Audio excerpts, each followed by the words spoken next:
Good morning, students. Welcome to the third lecture of Applied Physics 1.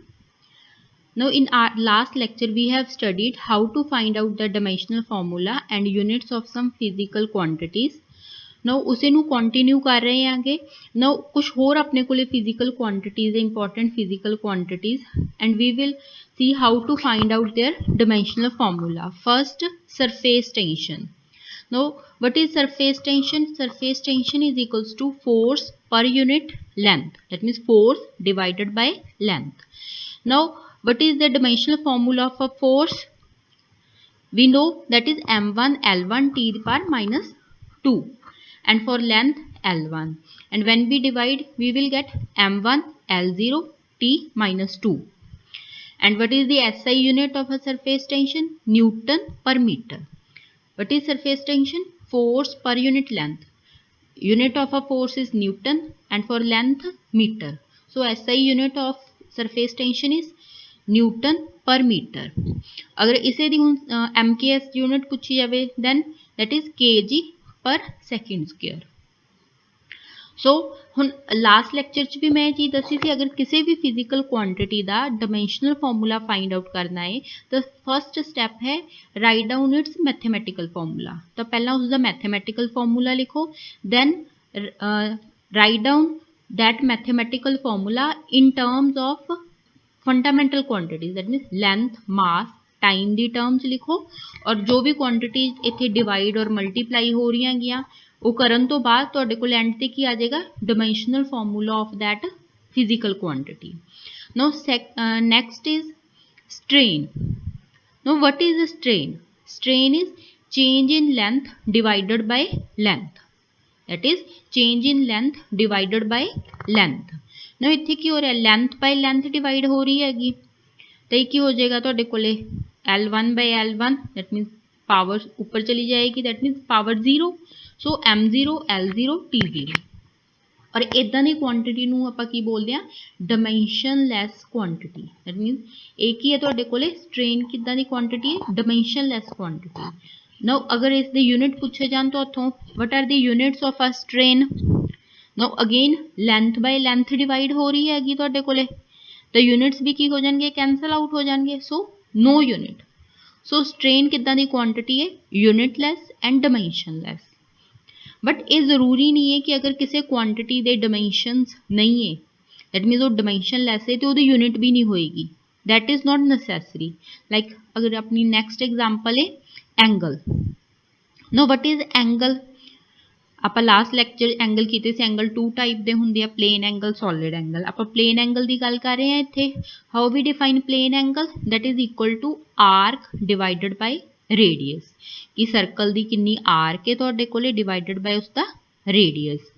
ਨੋ ਆਰਕ ਔਰ radius actual ਚ ਹੈ ਤਾਂ length ਹੀ ਤੁਹਾਡੇ ਕੋਲੇ ਫਿਜ਼ੀਕਲ ਕੁਆਂਟਿਟੀ ਕੀ ਹੈ ਇਹ ਤੁਹਾਡੇ ਕੋਲੇ ਲੈਂਥ fundamental quantity.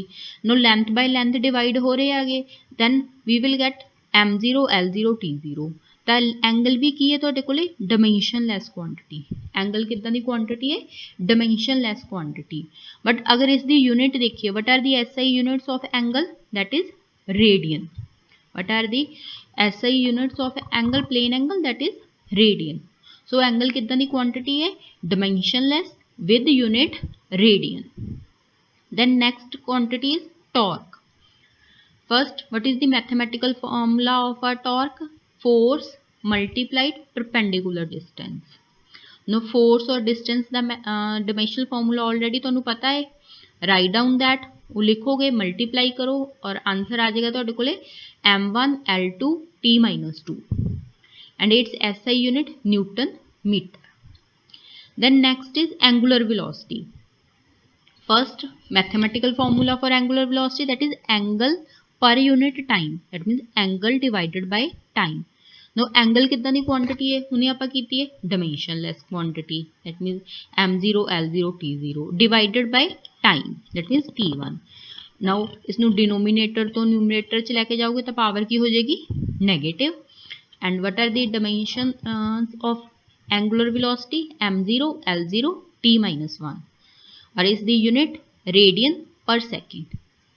फॉर्मूला की सी angle divided by time angle ਲਈ रेडियन टाइम ਲਈ second. So radian per second. Then next is modulus of elasticity. Now what is modulus of elasticity? Stress divided by strain. और stress और strain दोनों का आप dimensional formula already find out कर लिया है. Write down that and divide. What is m1 l minus 1 t minus 2. ਨਾ ਹੁਣੇ ਆਪਾਂ ਦੇਖਿਆ ਕਿ ਸਟ੍ਰੇਨ ਕਿੱਦਾਂ ਦੀ ਕੁਆਂਟੀਟੀ ਸੀ, ਡਾਈਮੈਂਸ਼ਨਲੈਸ, ਯੂਨਿਟਲੈਸ, ਨਾ ਹੀ ਤਾਂ ਇਹਦੇ ਕੋਈ ਡਾਈਮੈਂਸ਼ਨਸ ਹੈ, that means m the power 0, l the power 0, t the power 0. ਤਾਂ ਅਗਰ ਹੁਣ ਸਟ੍ਰੇਨ ਨਾਲ ਡਿਵਾਈਡ ਕਰੋਗੇ ਤਾਂ ਉਹੀ ਡਾਈਮੈਂਸ਼ਨਲ ਫਾਰਮੂਲਾ ਰਹਿ ਜਾਏਗਾ ਜੋ ਸਟ੍ਰੇਨ ਦਾ ਹੋਏਗਾ, ਔਰ ਇਸੇ ਤਰ੍ਹਾਂ ਕਹੋ ਕਿ ਇਹਦੇ ਯੂਨਿਟਸ ਵੀ ਕੀ ਹੋਣਗੇ, ਸੇਮ ਜੋ ਸਟ੍ਰੇਨ ਦੇ ਯੂਨਿਟਸ ਹੋਣਗੇ. And next quantity is frequency. ਨਾ ਫ੍ਰੀਕੁਐਂਸੀ ਕੀ ਹੁੰਦੀ ਆ, 1 upon time period. So dimensional formula m0 l0 t minus 1 और इसकी यूनिट की होएगी साइकिल्स पर सेकेंड और इसका एक प्रॉपर नेम है दैट इज हर्ट्स और इसका सिंबल की HZ. Now next is gravitational constant. Now first of all constant की हुंदा है, कांस्टेंट दैट मीनस कोई नंबर कोई जिहदी वैल्यू की है तुहाडे कोले फिक्स है, कोई इदां दी क्वांटिटी जिहदी वैल्यू की है तुहाडे कोले फिक्स है. नो ग्रेविटेशनल कांस्टेंट के एक इंपॉर्टेंट कांस्टेंट है जो आपां ग्रेविटेशनल फोर्सिस पढ़ते आगे तो उहदे विच आउंदा एक जिहनूं आपां जी नाल लिखदे हां, कैपिटल जी नाल, और इसका मैथमेटिकल फॉर्मूला की है FD² divided by m1 m2. Now F की रिप्रजेंट कर रहा है इत्थे ग्रेविटेशनल फोर्स और D distance between the masses m1 and m2. ना हुण एफ का डायमेंशनल फॉर्मूला आपां नूं पता है, डिस्टेंस का पता है, मास का पता है, तो सिंपली इस फॉर्मूले सारियां दी वैल्यू पुट कर दो. डायमेंशनल फॉर्मूला फॉर फोर्स की है m1 l1 t minus 2 into distance का स्क्वेयर दैट मीनस l दी power 2 divided by 2 masses that means first mass लिया m1, सैकेंड मास लिया m1 और अगर मल्टीप्लाई एंड डिवाइड करोगे तो आंसर की आ जाएगा तुहाडे कोले m minus 1 l3 t minus 2. और अगर इस दी यूनिट्स पूछा जान what are the units of a gravitational constant तो वो भी इसे मैथमेटिकल फॉर्मूले की हेल्प नाल लिख सकते हो. फोर्स की यूनिट की है न्यूटन, डिस्टेंस दी मीटर और मास ली kg. तो सिंपली इस पुट करोगे तो यूनिट की आ जाएगी ग्रेविटेशनल कांस्टेंट दी न्यूटन मीटर स्क्वेयर पर kg स्क्वेयर. और अपने को नैक्सट कांस्टेंट है प्लैंक्स कांस्टेंट. नो इसनूं किस नाल रिप्रजेंट करदे आपां, स्मॉल h नाल, और इसका फॉर्मूला क्या है, एनर्जी पर यूनिट फ्रीक्वेंसी. इत्थे E की रिप्रजेंट कर रहा है एनर्जी और न्यू की रिप्रजेंट कर रहा है फ्रीक्वेंसी. एनर्जी और फ्रीक्वेंसी का आपां नूं डायमेंशनल फॉर्मूला ऑलरेडी पता है, राइट डाउन दैट. नाउ अगे डिवाइड करोगे, न्यूमरेटर की है तुहाडे कोले t दी पावर -2, डिनोमीनेटर t दी पावर -1, इसनूं उपर लेके जाओगे तो की हो जाएगा t दी पावर +1 और -2 इत्थे है ही, तो आंसर की रह जाएगा तुहाडे कोले t दी power -1. So what is the dimensional formula of Planck constant, m1 l2 t -1 और इसकी units SI units joule second और MKS systems kg metre square per second. सो आपां हुण तक की देखिया है कि अगर कोई भी फिजिकल क्वांटिटी का डायमेंशनल फॉर्मूला फाइंड आउट करना तो उसके की स्टैप्स आ गए तुहाडे कोले. दैन नैक्सट इज कुछ डेफिनेशन अपने को standard definition like what is what you mean by dimensional quantities. Dimensional quantities की होंदियां गया, the quantities which have certain dimensions are called dimensional quantities. Example length, mass, time, pressure, ये सारियां की dimensional quantities. मतलब कि जो आप किसी भी फिजिकल क्वांटिटी के डायमेंशंस फाइंड आउट करते हैं तो अपने को कुछ आंसर आ रहा है, दैट मीनस m दी पावर सम नंबर, l दी पावर सम नंबर, t दी power some number, that means वो कि जीरो नहीं हो रहा, तो उदा दी क्वांटिटीज़ नूं की बोलते हैं आप डायमेंशनल क्वांटिटीज़. सैकेंड डेफिनेशन है dimensionless quantities. The quantities which have no dimensions are called dimensionless quantities. For example angle, strain. हुणे आपां पिछली स्लाइड की कीता है कि जो आप डायमेंशनल फॉर्मूला फॉर एंगल और स्ट्रेन फाइंड आउट करते हैं तो एंड ते जाके अपने को आंसर की आ जाता m0 l0 t0. यूनिट्स उसकी है या नहीं इस नाल कोई इत्थे आपां नहीं देख रहे, आपां सिर्फ इत्थे की देख रहे हैं, उन्हां दी डायमेंशंस देख रहे हैं आगे. दैट मीनस वो की है तुहाडे कोले dimensionless quantities. Example angle strain. So अगर किसी क्वांटिटी दी डायमेंशनस है तो वो की है डायमेंशनल क्वांटिटी, अगर नहीं है तो वो की है dimensionless quantity. Then next dimensional constants. The constants which have certain dimensions are called dimensional constant. Example gravitational constant, Planck constant. Gravitational और Planck constant की है ਤੁਹਾਡੇ ਕੋਲੇ ਫਿਕਸਡ ਨੰਬਰ ਹੈਗੀ, that means all over universe ਅਗਰ ਆਪਾਂ ਗ੍ਰੈਵੀਟੇਸ਼ਨਲ constant use ਕਰ ਰਹੇ ਹਾਂ ਤਾਂ ਉਹਦੀ ਵੈਲਿਊ ਫਿਕਸ ਹੈ ਤੁਹਾਡੇ ਕੋਲੇ, ਉਹ ਚੇਂਜ ਨਹੀਂ ਹੋ ਰਹੀ ਹੈਗੀ, ਬਟ ਫਿਰ ਵੀ ਉਸਦੇ ਕੀ ਹੈ ਡਾਇਮੈਂਸ਼ਨਸ ਐਗਜ਼ਿਸਟ ਕਰਦੇ ਹੈਗੇ।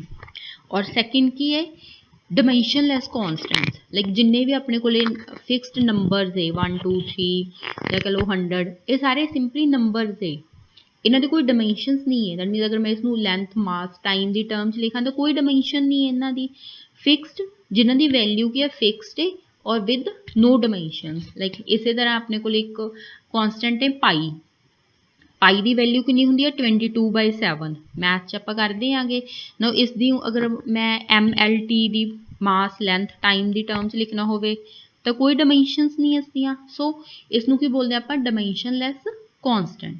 ਸੋ ਆਪਾਂ 4 ਡੈਫੀਨੇਸ਼ਨਸ ਕੀਤੀਆਂ, dimensional quantities, second dimensionless quantities, third dimensional constants, and fourth dimensionless constants. Then next is pairs of physical quantities having same dimensions.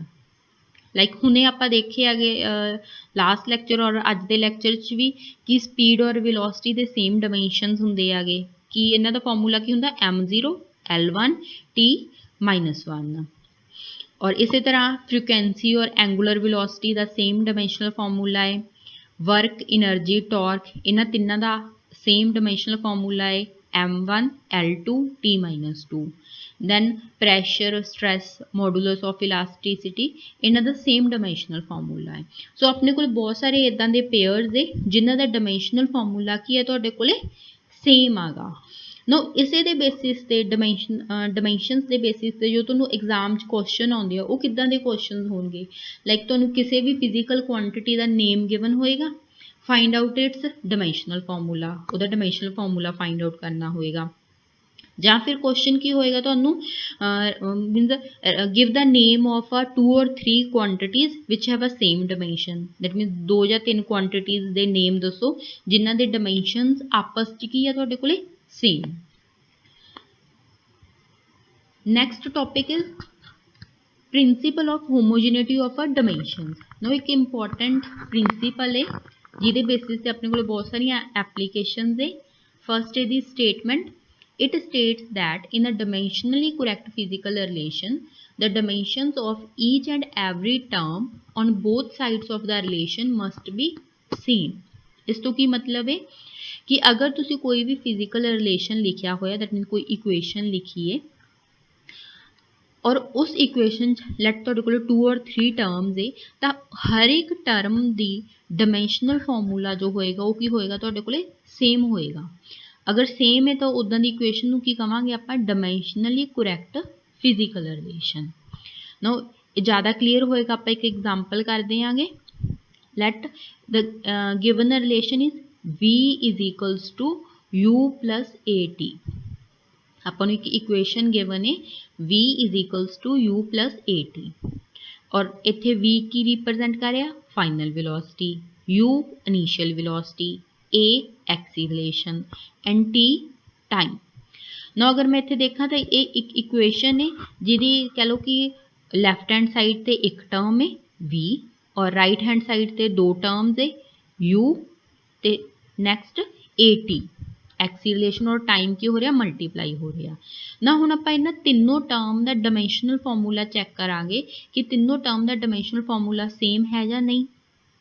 Then first term का dimensional formula what are the dimensions of v, velocity दे की हुंदे length upon time, सो m0 l1 t-1 और u दे m0 l1 t-1 same ही होंगे दोनों, है तो velocity initial final velocity लेकिन फिजिकल क्वांटिटी तो सेम ही है तुहाडे कोले, that is velocity. Now that मीनस पहली ते दूजी टर्म का डायमेंशनल फार्मूला तो सेम है तुहाडे कोले। ना हुण आपां थर्ड टर्म का चैक करना है। थर्ड टर्म की है तुहाडे कोले मल्टीप्लाई हो रही है तुहाडे कोले acceleration and time.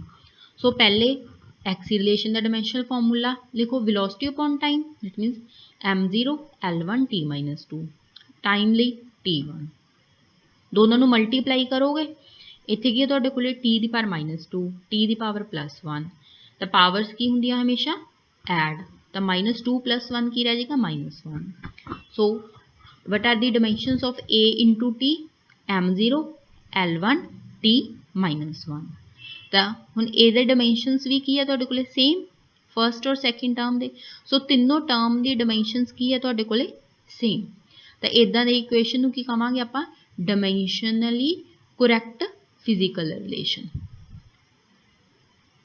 So what is the statement of a principle of homogeneity of dimensions? It states that in a dimensionally correct physical relation the dimensions of each and every term हर एक term the on both sides of the relation must be same कि equation ਦੇ ਦੋਨੋਂ side ਤੇ हर एक term ਦੀ dimensions ਕੀ ਹੋਣਗੀਆਂ ਤੁਹਾਡੇ ਕੋਲੇ same ਹੋਣਗੀਆਂ।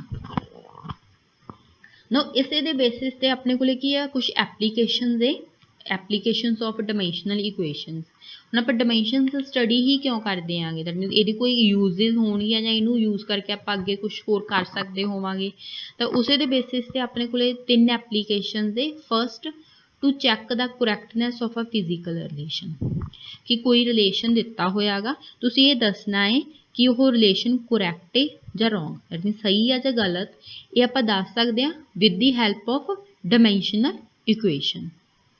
सैकेंड है to convert units from one system of a units into another system like आप फर्स्ट लैक्चर की कीता सीगा 4 सिस्टम ऑफ यूनिट्स कीते सीगे CGS MKS FPS and SI system of a units. हुण क्वेश्चन की होएगा इस तुहानूं किसी क्वांटिटी की वैल्यू गिवन है CGS सिस्टम तुसीं उसका आंसर दसना है SI सिस्टम तो ये भी आप कन्वर्ट कर सकते हैं यूजिंग डायमेंशनल इक्वेशन। तो सैकेंड एप्लीकेशन की है डायमेंशनल इक्वेशन की to convert units from one system of a unit into another. Then third application to derive a formula like किसी भी फिजिकल क्वांटिटी ਲਈ ਤੁਸੀਂ फॉर्मूला ड्राइव करना लाइक मैं तुहानूं कहां कि कैनेटिक एनर्जी का फॉर्मूला दसो की हुंदा वैसे तुहानूं याद होएगा दैट कैनेटिक एनर्जी का फॉर्मूला हुंदा half mv² mass into velocity square but अगर तुहानूं नहीं पता कि इसका फॉर्मूला हाफ mv² है तो आप ये फॉर्मूला ड्राइव भी कर सकते हैं यूजिंग डायमेंशनल इक्वेशन। सो अपने को 3 एप्लीकेशन है। First to check the correctness of a physical relation equation check करने लई। Second to convert units from one system of a units into another कि यूनिट्स नू कन्वर्ट करना एक सिस्टम तो दूसरे सिस्टम। और तीसरा है to derive a formula. Now तीनों आप स्टडी करांगे one by one. So first पहले first application to check the correctness of a physical relation तो तुहाडे कोल क्वेश्चन गिवन है check the correctness of a relation S is equals to UT plus half AT²। Here S represents distance, U velocity, A acceleration and T time। ना हुण इस equation तुहाडे कोले again 3 term थे। पहली टर्म है S, दूसरी टर्म है UT और तीसरी टर्म है हाफ AT²। तो आप हर एक टर्म का डायमेंशनल फॉर्मूला लिखांगे। तो first what is the dimensional formula of S की है डिस्टेंस तो सिंपली लेंथ L1 M और T 0। then second term u into t first u velocity का dimensional formula लिखोगे m0 l1 t -1 multiply with time m0 l0 t1 दोनों ਨੂੰ multiply ਕੀਤਾ ਤੇ ਕੀ ਆ ਗਿਆ m0 l1 ਇੱਥੇ 1 ਨੇ और ਇੱਥੇ 0 ਹੈ और ਪਾਵਰਸ ਕੀ ਹੁੰਦੀਆਂ ਹਮੇਸ਼ਾ ਐਡ ਗਲਤੀ ਨਾਲ ਇਹਨਾਂ ਨੂੰ ਵੀ ਕੀ ਕਰਨਾ ਮਲਟੀਪਲਾਈ नहीं करना है powers are always aided L1 और T की पावर इतने -1 इतने +1 तब ऐड करोगे तो की हो जाएगा T की पावर 0। सो m0 L1 T 0 अगेन कली लेंथ रह गई इतने। नो थर्ड टर्म चेक करिए AT² एक इत्थे क्वांटिटी तुहाडे कोले हाफ भी है, बट हाफ की है, तुहाडे कोले कॉन्सटेंट है, और कॉन्सटेंट की हुंदे आ तुहाडे कोले डायमेंशनलैस। सो ए दा फस्ट एक्सीलरेशन दा डायमेंशनल फार्मूला लिखोगे m0 l1 t-2 multiply with m0 l0 t2, कला टाइम लिए टी होएगा और ਉਹਦਾ स्क्वेयर है अगे, तो वो भी की हो जाएगा टी स्क्वेयर। दोनों ने मल्टीप्लाई किया तो की रह जाएगा m0 l1 t0। अगेन की रह गया तुहाडे कोले कल्ली लेंथ। सो तीनों टर्म दा आ फर्स्ट टर्म होगी तुहाडे कोले, second term, then third term. हुण तीनों टर्म दा तुहाडे कोले डायमेंशनल फार्मूला की है सेम। सो इक्वेशन की है करैक्ट। सो आंसर की होएगा the given equation is correct. So अगर तुहानू कोई भी इदां दी इक्वेशन गिवन है तो आप with the help of dimensions की हैल्प नाल ये दस सकते हैं कि गिवन इक्वेशन करैक्ट है या रॉन्ग। बट ये चीज़ का ध्यान रखना कि अगर उत्थे लाइक 3 टर्म्स है तो तीनों टर्म दा डायमेंशनस मैच होनिया चाहिए। ये ना होवे कि 2 टर्म्स दी मैच कर रही, थर्ड टर्म दी मैच नहीं कर रही, तो उदां दा इक्वेशन की होएगी तुहाडे कोले रॉन्ग।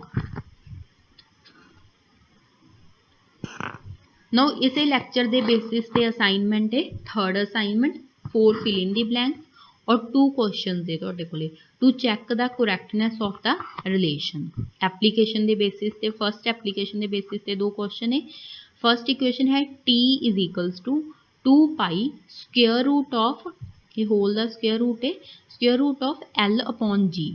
t की है टाइम पीरियड, l की है लेंथ और g की है तुहाडे कोले acceleration due to gravity. Now इस इक्वेशन सिर्फ 2 टर्म्स ही है, लैफ्ट हैंड साइड ते t और राइट हैंड साइड ते 2 pi square root of l divided by g। तो तुसीं उन्हें चैक करना कि यह इक्वेशन करैक्ट है और wrong.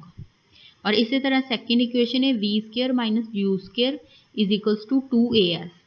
v and u represent velocity, ये वेलोसिटी का रिप्रजेंट कर रहा, a एक्सीलरेशन और s की डिस्टेंस। सो ये दोनों इक्वेशंस तुसीं चैक करनी है कि यह करैक्ट है या wrong with the help of dimensional equations. Kindly write down these and thank you.